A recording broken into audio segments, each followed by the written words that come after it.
Hi there, everyone. My name is Keyan Bliss. I work here from the Move to Men National Headquarters based out of Sacramento, California, and I am one of two grassroots volunteer coordinators working for the National Coalition, helping the national staff members to connect, support, and strengthen the capacity of Move to Men affiliate members volunteering at the local and state level to advance the democracy movement and help pass the We the People Amendment and make clear corporations are not people and money is not speech. So I've been with Move to Men for over 4 years, going on 5, and I started off actually where you were. I started off as an intern back in the fall of 2013. Spent a little bit of time on Move to Men's board of directors before I moved out to California from my home state of Indiana and decided to become a full-time staff member working for the National Coalition.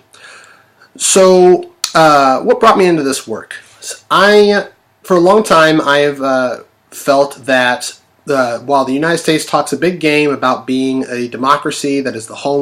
land of the free and home of the brave, really in practice it is never practice of democracy, and in fact has left out the vast majority of its population from actually being protected by the Constitution, namely for women, black and indigenous people of color, and even people who didn't own property, which includes many poor, impoverished white men. So when I found Move to Mend, I was introduced into it from a family member who worked with the Occupy Wall Street movement based out of Denver, and basically saw Move to Mend as being one of the only organizations working to address the root problems that are inherent to our profound lack of democracy and the systemic problems in which we all face in one way or another. And see the We the People Amendment as being a critical first step towards leveling the playing field and opening the door for a serious conversation on what kind of democratic society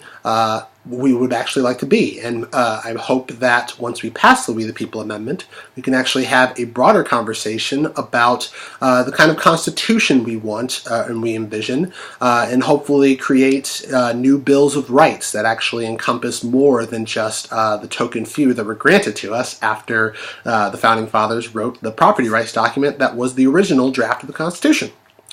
So something that we wouldn't know about me unless I told you, I am proficient, or I used to serve in the military and am proficient in 2 different martial arts and have trained in at least 5 different martial arts. Welcome again, interns, and looking forward to working with y'all. Take care.